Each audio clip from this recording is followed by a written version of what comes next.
샬롬.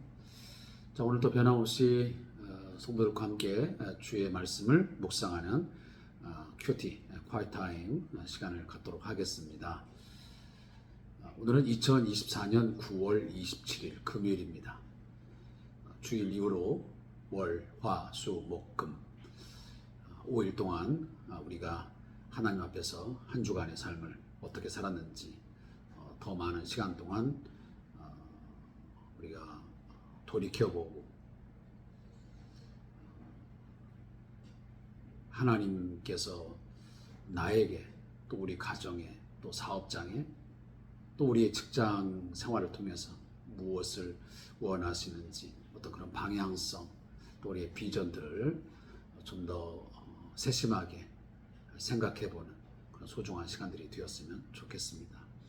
이제 내일 모레면 또 주일을 맞이하게 됩니다.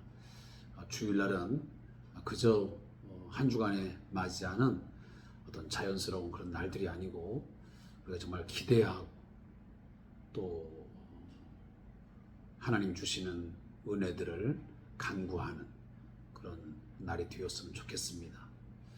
또 그날만큼은 우리가 구별된 날, 또 구별된 시간, 우리의 구별된 몸을 통해서 하나님을 전심으로 찬양하고 하나님을 하여 경배하며 또 우리의 몸과 마음과 물질을 들여서 헌신을 다짐하는 그런 소중한 시간, 행복한 시간 되었으면 좋겠습니다. 자, 오늘은 우리 주3교재 129페이지를 보면서 말씀 묵상 시작하도록 하겠습니다. 우리 기도하겠습니다.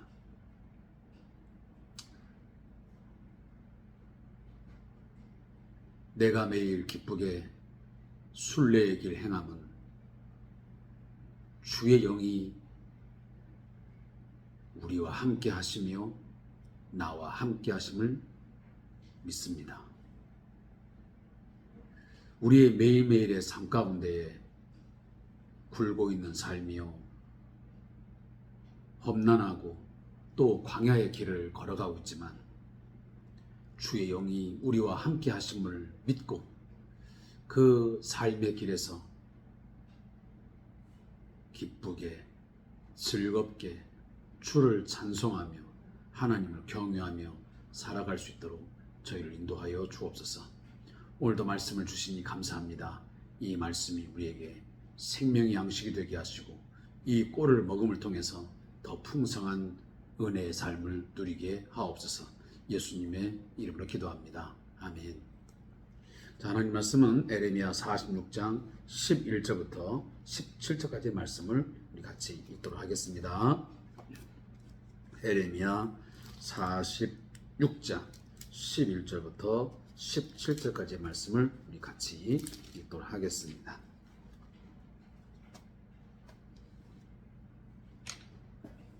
우리 같은 마음으로 주의 말씀을 읽겠습니다. 처녀딸 애굽이여 길르앗으로 올라가서 유향을 취하라. 내가 치료를 많이 받아도 효력이 없어 낫지 못하리라. 내 수치가 나라들에 들렸고 내 부르짖음은 땅에 가득하였나니 용사가 용사에게 걸려 넘어져 둘이 함께 엎드렸음이라. 바벨론의 느부갓네살 왕이 와서 애굽 땅을 칠 일에 대하여 선지자 에레미야에게 이르신 여호와의 말씀이라. 너희는 애굽에 선포하며 믹돌과 높과 다바네스에 선포하여 말하기를 너희는 굳건히 서서 준비하라. 내 사방이 칼에 삼키웠느니라. 너희 장사들이 쓰러짐은 어찌함이냐. 그들이 서지 못하면 여호와께서 그들을 몰아내신 까닭이니라. 그가 많은 사람을 넘어지게 하심에 사람이 사람 위에 엎드려지며 이르되 일어나라. 우리가 포악한 칼을 피하여 우리 민족에게로 우리 고향으로 돌아가자 하도다. 그들이 그곳에서 부르짖기를 애굽의 바로 왕이 망하였도다. 그가 기회를 놓쳤도다. 아멘. 자, 오늘 본문 말씀의 제목은 느부갓네살 왕의 애굽 정복입니다. 자, 바벨론의 느부갓네살 왕이 애굽을 정복하는 그런 이야기가 오늘 본문의 내용입니다. 자, 이 본문을 함께 요약해 보겠습니다.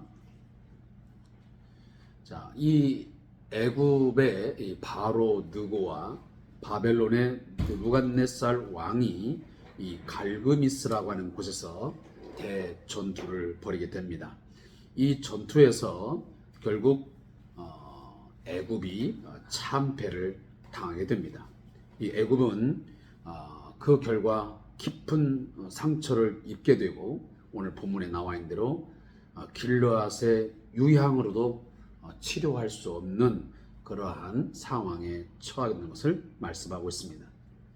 많은 용사가 전사하는 바람에 각 나라의 수치스러운 패전 소식이 들려질 것을 말씀하시고 바벨론은 마침내 애국 내륙까지 침략하여 장사들이 쓰러지고 용병들이 고향으로 도망치는 상황이 벌어지게 됩니다. 그것은 왜 그러냐? 본문에서 분명히 말씀하지만 여호와께서 애굽을 몰아내셨기 때문이다 라고 그 이유를 설명하고 있습니다. 자, 제가 어저께도 말씀을 드렸습니다. 에레미야 46장부터 51장까지의 내용은 당시에 남유다의 열방 국가들의 멸망, 그들의 상황을 하나님께서 말씀하시는 내용들입니다. 그래서 제일 먼저 바로 애굽이 결국 바벨론의 왕 느부갓네살 왕에 의해서 패망할 것을 예언하는 것이고, 그 이후에 보면 그 열방의 나라들이 하나하나 결국 하나님의 진노의 심판에 의해서, 하나님의 심판에 의해서 멸망한다고 하는 것을 나열하고 있습니다. 그리고 이 바벨론의 느부갓네살 왕을 들어서 하나님이 심판의 도구로 사용하셨지만 마지막 51장에 가보면 이 바벨론마저도 이제 하나님의 심판에 의해서 멸망하게 되는 그런 일들이 이제 쭉 나열되어 있습니다.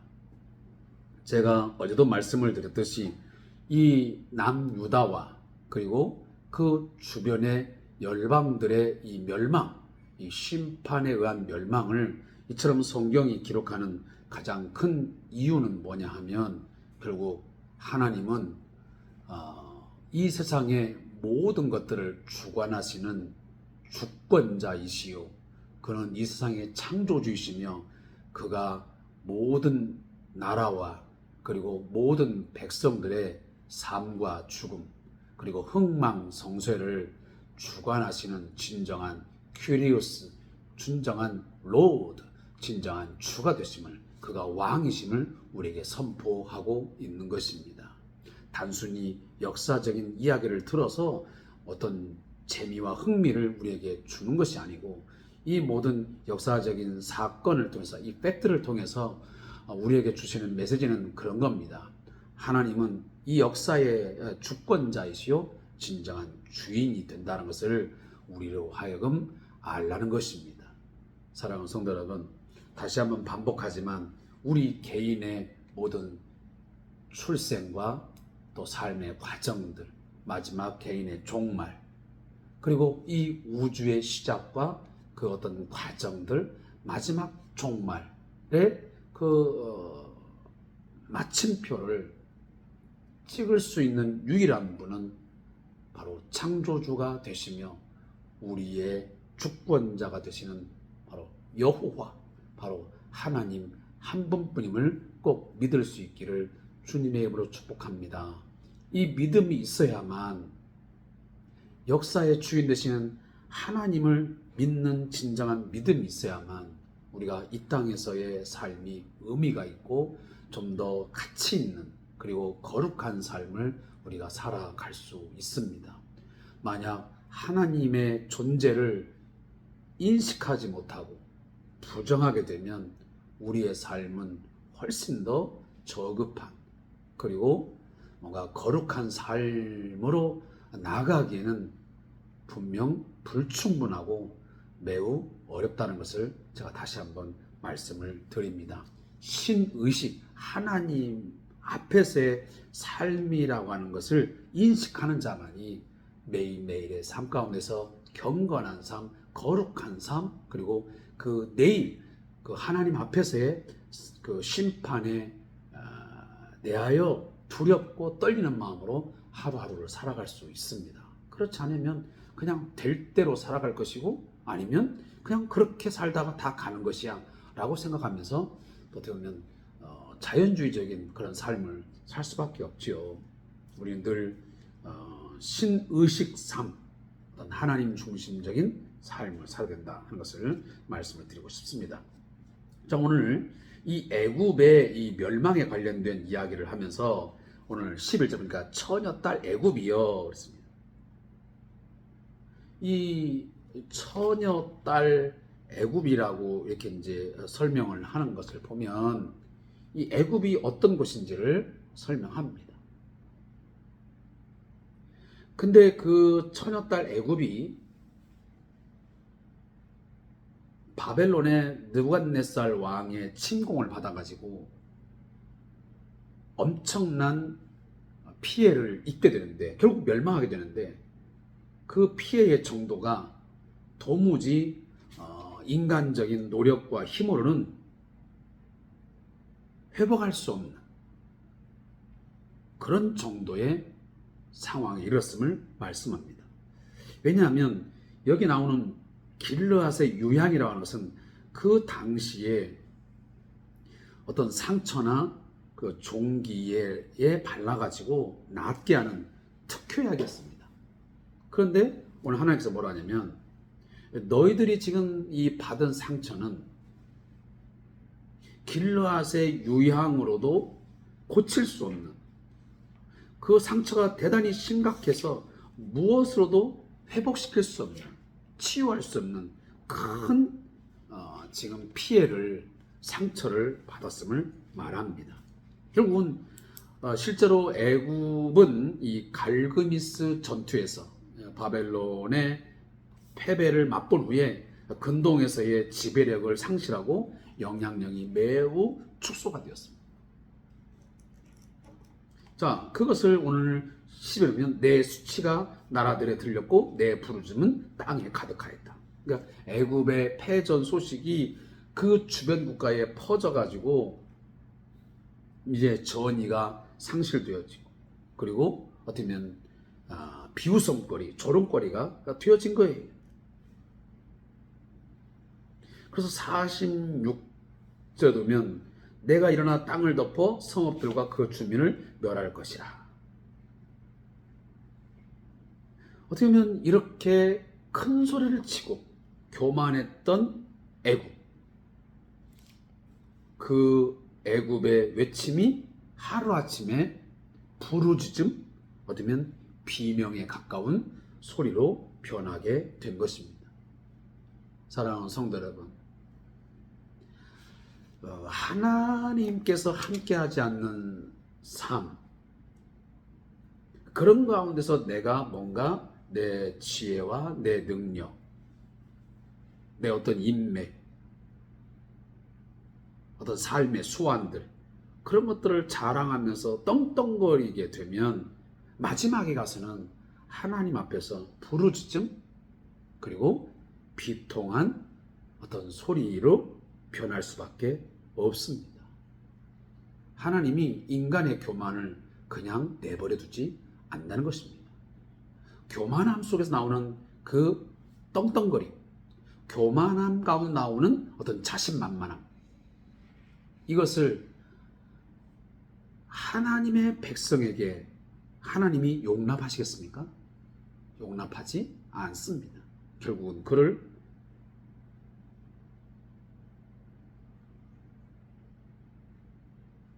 징계하셔서 하나님 앞에 겸손한 자로 만드시죠.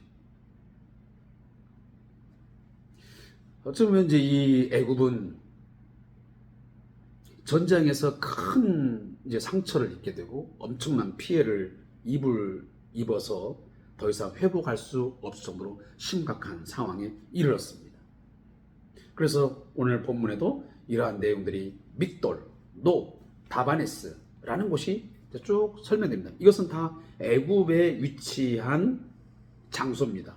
그래서 우리가 믹돌은 애굽 북쪽에 있고 노브는 나일강 서편에 위치하고 있고 이 다바네스는 이 애굽의 동쪽에 있는 곳입니다. 그러니까 애굽 전역을 상징하는 하나의 이름들입니다. 그러니까 바벨론의 침공을 받아가지고 애굽의 전역이 심각한 그런 상황에 이르렀다는 것을 오늘 본문이 말하고 있고, 그리고 많은 용사들, 장사들이 있지만 다 쓰러지고 다 결국은 패망을 하여 더 이상 어떻게 할 수 없는 그런 비참한 상황에 처했음을 말합니다. 그리고 마지막 17절에 보면 애굽의 바로 왕이 망하여도다 그가 기회를 놓쳤다 라고 결국은 조롱의 대상으로 전락한 것입니다. 자, 서로 이 말씀들을 잘 묵상하면서 우리들이 어떻게 삶을 살아야 되는지 다시 한번 생각하는 시간이 되었으면 좋겠습니다. 조자의 묵상 읽고 말씀을 맺겠습니다. 자, 손이 묶여 있어서 아무 조치도 취하지 못한 채 꼼짝없이 당할 수밖에 없는 상황을 두고 우리는 속수무책이라고 말합니다. 바벨론의 느부갓네살 왕에게 침공을 당하는 애굽의 모습이 바로 그런 상황이었습니다. 갈그미스 전투에서 패배를 경험한 애굽은 바벨론이 재차 본토에 침공해 오자 굳건히 서서 준비하라고 외치지만 결국 장사들은 모두 쓰러지고 시신이 발에 채여 엎드려질 정도가 되었습니다. 결국은 한 겹, 두 겹으로 다 쌓여지는, 시체가 쌓여지는 그런 상황이 될 것을 말씀하고 있습니다. 그들은 용병까지 동원했지만 그들은 되레 애굽의 바로를 조롱하며 자기 고향으로 도망치기에 바빴습니다. 본문은 그 이유를 다음과 같이 명확하게 설명합니다. 여호와께서 그들을 몰아내신 까닭입니다.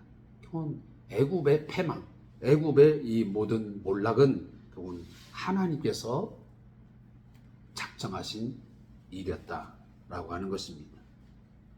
표면적으로는 바벨론이 강하고 애굽이 약해서 벌어진 일이라고 말할지 모르지만 승패의 결과는 하나님의 손에 달려 있습니다. 그래서 일찍이 다윗은 여호와의 구원하심이 칼과 창에 있지 아니함을 이 무리에게 알게 하리라. 전쟁은 여호와께 속한 것인즉 그가 너희를 우리 손에 넘기시리라 라고 말합니다. 이게 다윗이 누구를 상대했을 때 말한 거죠? 우리가 잘 아는 다윗이 물맷돌 갖고 전쟁을 했을 때에 말했던 중요한 메시지입니다. 그게 누굽니까? 바로 골리앗입니다. 골리앗.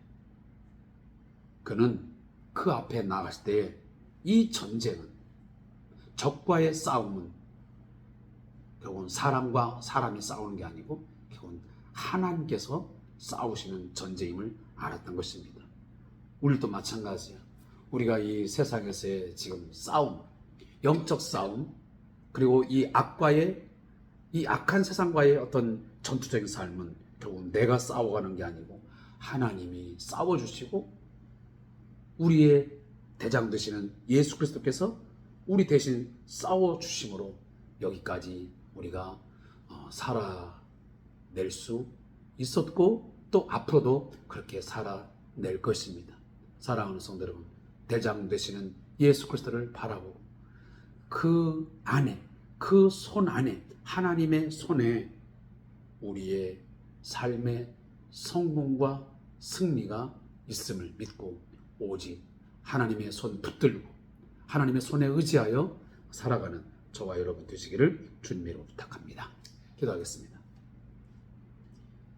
성공과 실패, 한 민족의 세워짐과 패망, 이 모든 것이 하나님의 손에 있음을 믿습니다. 하나님, 우리가 그러하기에 늘 하나님 앞에 겸손하게 하시고 하나님을 절대적으로 신뢰하고 하나님을 붙들고 하나님의 계획하심을 따라 살아가도록 인도하여 주옵소서. 예수님의 이름으로 기도합니다. 아멘.